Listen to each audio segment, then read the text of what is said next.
आज हम देखेंगे राम बहादुर थापा का केस, जिसमें खून खराबे से लेकर भूत प्रेत तक सब कुछ शामिल था। और शायद इस केस को सुनने के बाद आप ये सोचने पर मजबूर हो जाएं कि कौन सही है और कौन गलत।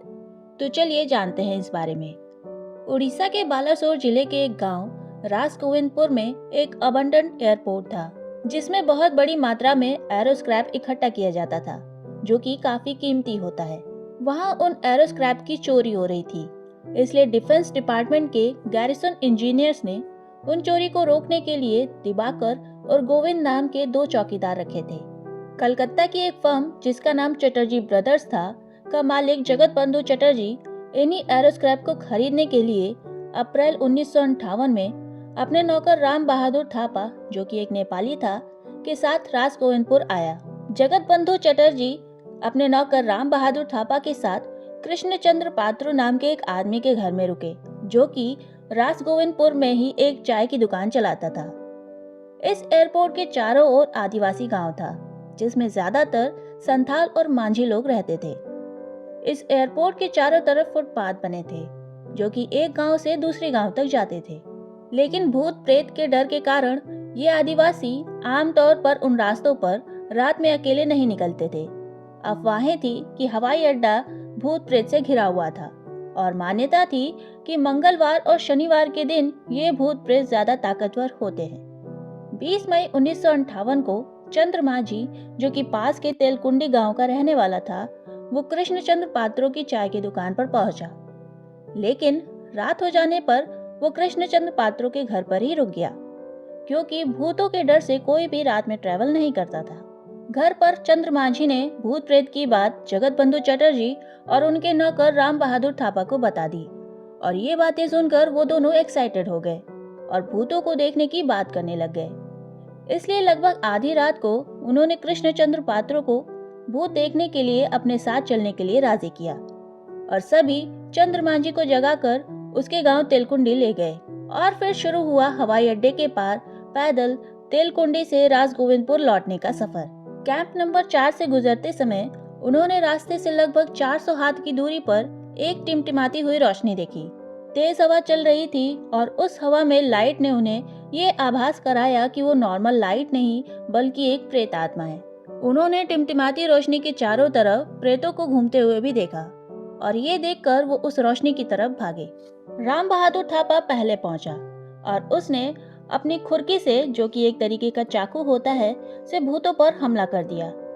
कुछ समय बाद कृष्णचंद्र पात्रो पहुंचा, लेकिन राम बहादुर थापा ने उसे नोटिस नहीं किया, और उसकी खुरकी यानी चाकू कृष्णचंद्र पात्रो को भी लग गई, और वो गंभीर रूप से घायल हो गया, और वो जोर जोर से दर्द के मारे चिल्लाने लग गया। तभी वहां और भी दर्द से कराहने की आवाजें आने लग गई। तब जाकर राम बहादुर थापा ने हमला करना बंद किया, और उसने देखा कि वहां कुछ महिलाएं और कृष्णचंद्र पात्रो जख्मी पड़े हैं। दरअसल राम बहादुर ने भूतों पर नहीं बल्कि गांव की 3 औरतों पर हमला कर दिया था, जो वहां महुआ के फूल इकट्ठे करने गई थी। उन 3 औरतों में गिलही मजनी की मौके पर ही मौत हो गई, और बाकी 2 औरतें गंगा मजनी और सोनारी मजनी बुरी तरीके से घायल हो गईं। इस घटना के बाद राम बहादुर थापा को गिलही मजनी के मर्डर के लिए आईपीसी के सेक्शन 302, आईपीसी के सेक्शन 324 और 326 के तहत गंभीर रूप से घायल करने के लिए अरेस्ट किया, और इसके बाद असली मामला शुरू हुआ। सेशन कोर्ट के जज ने ये कहते हुए कि आरोपी ने इंसानों पर नहीं बल्कि भूतों पर हमला किया था, कहकर आईपीसी के सेक्शन 79 के तहत राम बहादुर थापा को बरी कर दिया। गलई मजनी के परिवार वालों ने फिर ओडिशा हाई कोर्ट में अपील की, जहां मजनी के वकील ने कहा कि भले ही राम बहादुर थापा ने भूत समझकर उन पर अटैक किया हो, लेकिन उनके हाथ में एक टॉर्च थी।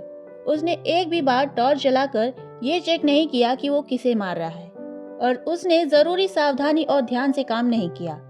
इसलिए उसे चश्मदीद गवाहों के आधार पर आईपीसी के सेक्शन 304A के तहत गिलही मजनी के मर्डर के लिए सजा होनी चाहिए। लेकिन कृष्णचंद्र पात्रो, जिस पर हमला हुआ था, उसने पुलिस को ये गवाही दी थी कि बंगाली बाबू यानी कि जगत बंधु चटर्जी उसे जबरदस्ती लेकर के गए थे, पर कोर्ट में उसने ऐसा कोई भी बयान नहीं दिया।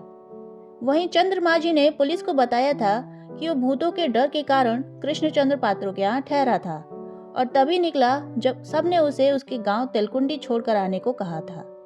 लेकिन कोर्ट के सामने उसने बोला कि उसे भूतों से डर ही नहीं लगता, और कोर्ट ने इन दोनों गवाहों के बयानों को मानने से इनकार कर दिया। राम बहादुर थापा के वकील ने कहा कि वो भूतों को देखने का ख्याल लेकर ही कृष्णचंद्र के घर से निकला था। अफवाहों के मुताबिक मंगलवार और शनिवार के दिन भूतों को देखने के चांसेस ज्यादा होते हैं, और उस दिन मंगलवार था जिस दिन ये घटना घटी। इसलिए राम बहादुर भूतों को देखने के ख्याल से इतना ज्यादा ऑब्सेस था कि उसने टॉर्च जलाकर देखना भी जरूरी नहीं समझा और भूत समझकर इंसानों पर हमला कर दिया। और उड़ीसा हाई कोर्ट ने आईपीसी के सेक्शन 79 के तहत राम बहादुर थापा को बरी कर दिया।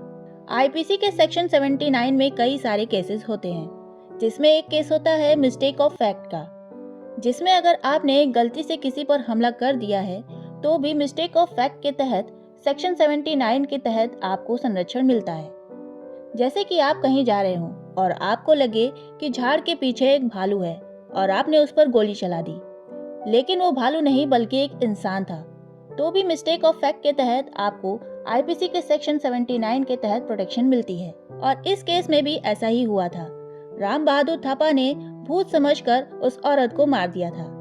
लेकिन उस औरत का क्या, जो घर से केवल महुआ के फूलों को इकट्ठा करने के लिए निकली थी, जिसे इस बात का भी अंदाजा नहीं था कि वो अपने परिवार से लास्ट टाइम मिल रही है। क्यों? क्योंकि एक आदमी ने उसे भूत समझ करके मार दिया। आपको क्या लगता है कि क्या कोर्ट का फैसला सही था या नहीं? यह हमें कमेंट सेक्शन में जरूर बताइएगा। तो आज के इस वीडियो में इतना ही। अगर वीडियो पसंद आया हो तो वीडियो को लाइक शेयर करें और चैनल को सब्सक्राइब करें। मिलते हैं अगले वीडियो में, तब तक के लिए बाय।